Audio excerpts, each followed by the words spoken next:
नमस्कार मंडळी, माझ्या रंगीताज किचनमध्ये तुमचं खूप खूप स्वागत आहे. आज मी बनवणार आहे नाचणीच्या पिठाचे लाडू. आता सुट्ट्या संपल्या, शाळा सुरू झाल्या, म्हणजे आता तीच धावपळ परत सुरू झाली. डबे, सकाळी उठून डबे बनवायचे मुलांचे. आणि आता हल्ली कसं झालं, एक डब्बा देऊन चालत नाही. नाश्त्याचा वेगळा, म्हणजे खाऊ वेगळा द्यायला लागतो आणि जे काही भाजी पोळी असेल ती वेगळी द्यायला लागते. तर आपण जर असे थोडा वेळ काढून असे लाडू म्हणा काय बनवून ठेवलं तर एक एक लाडू दररोज डब्याला देता येतो, अगदी एक दिवस सोडून म्हणा. तर तुम्ही पण हा व्हिडिओ शेवटपर्यंत बघा, म्हणजे तुमच्या लक्षात येईल. तर जास्त वेळ न घालवता आपण व्हिडिओला सुरू करूया. तर बघा, इथं मी नाचणीचं पीठ अर्धा किलो घेतलं आहे. आणि वाटीने म्हणाल तर ही 4 वाट्या पीठ आहे. आणि अर्धाच किलो मी गूळ घेतलेला आहे. गूळ व्यवस्थित सुरीने कापून घ्या किंवा खिसून घ्या. गूळ कडक न घेता थोडासा असा सॉफ्ट घ्या. आणि अर्धी वाटी मी रवा घेतला आहे. 1 वाटी मखाने, आपल्याला लाडू पौष्टिक बनवायचे. आणि 300 ग्राम मी तूप घेतलं आहे. थोडीशी विलायची पूड घेतली आहे. आणि काजू बदाम हे 100 ग्राम घेतलेले आहेत.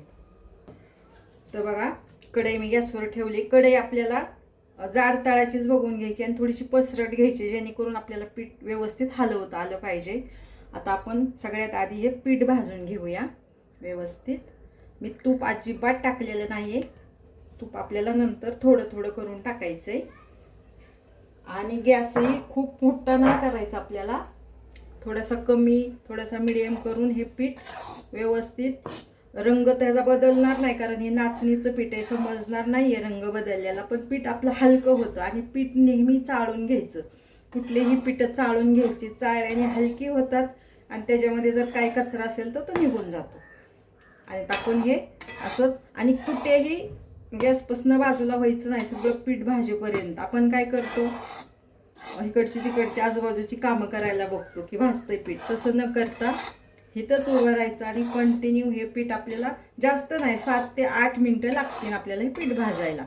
आपण हे पीठ भाजून घेऊया. तर बघू शकता तुम्ही, आपलं पीठ बऱ्यापैकी भाजलेलं आहे. वास पण काय खमंग येतोय. कुठलं पण पीठ भाजलेला वास त्याचा वेगळाच येतो. आणि पीठ पण बघू शकता आपलं एकदम कसं हलकं पीठ झालेलं आहे.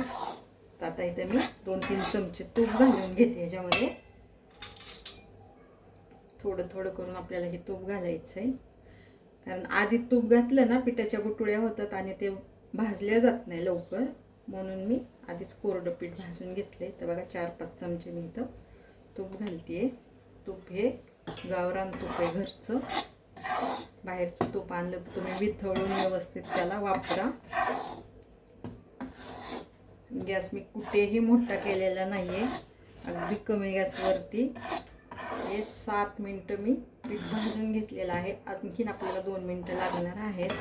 आपली खरी मेहनत हितच आहे. पीठ व्यवस्थित भाजलं तरच आपले लाडू चांगले होतात. नाही तर मग थोडंसं ते कच्चपणा जर असलं तर लाडू आपले खाल्ले जाणार नाही. त्यामुळं पीठ व्यवस्थित भाजायचं. आणि लाडू हे तुम्ही नक्की बनवून खा. अगदी डोक्याच्या केसापासून पायाच्या नखापर्यंत आपल्याला हे फायदा देणारे लाडू आहेत. आपल्या आरोग्यासाठी खूप चांगलं आहे नाचणी खाल्लेलं. त्याच्यामध्ये गूळ पण आहे. तर बघा, आता आणखी थोडंसं मी इथं तूप घालते.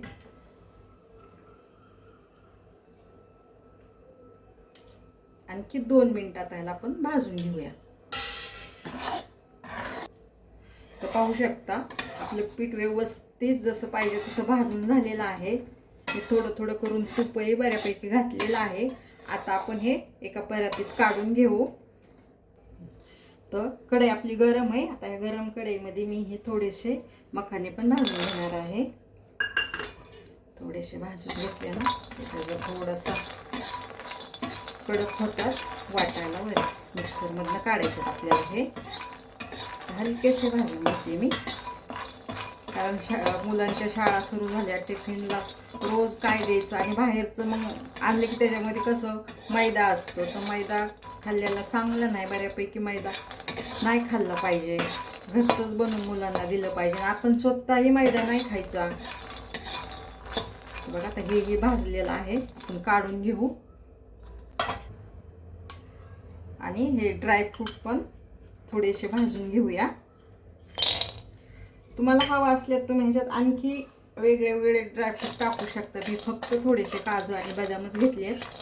त्याला हलकंसं थोडंसं भाजून घेऊया. हे भाजून का घ्यायचे, आपले जे लाडू आहेत ना जास्त दिवस टिकतात, त्यामुळे हे सगळे साहित्य व्यवस्थित भाजून घ्यायचे. आता आपले ड्रायफ्रूट पण भाजून झालेत. आता मी लगेच रवा भाजून घेते.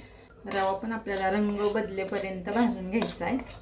तोपर्यंत आपल्या नाचणीचं पीठही थोडंसं थंड होतंय.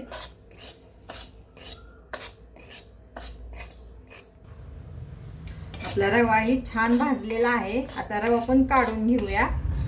आता आपण हा गूळ पण थोडासा वितळून घेऊया. फक्त वितळायचं, ह्याची आपल्याला चाचणी बनवायची नाहीये. अगदी थोडासा वितळायला लागले की आपल्याला गॅस बंद करायचा आहे.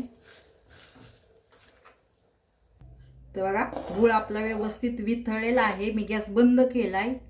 आणि आता आपण त्याच्यामध्ये नाचणीच्या पिठामध्ये हा थंड करून गूळ घालून घेऊया. तर पीठ पण आपलं बऱ्यापैकी थंड झालेलं आहे. मी ह्याच्यात रवा घालून घेतला होता, तो जो भाजला होता तो. आणि जे मखाने होते ते मिक्सरला फिरून घेतलेत मी. त्याच्यामध्ये टाकू आणि व्यवस्थित मिक्स करूया. आणि आता इलायची पावडरही थोडीशी घालायची आहे. आणि हे व्यवस्थित हाताने मिसळून घ्यायचं आहे. आणि हे थंड झाले. आता आपण ह्याच्यामध्ये गुळाचा पाक घालून ह्याला एकत्र करून घेऊया. हे बघा ड्रायफ्रूट पण थोडेसे, खूप बारीक नाही करायचे, थोडेसे असे ना लाडू खाताना कसं दाताखाली आला ना तर छान वाटतं खायला.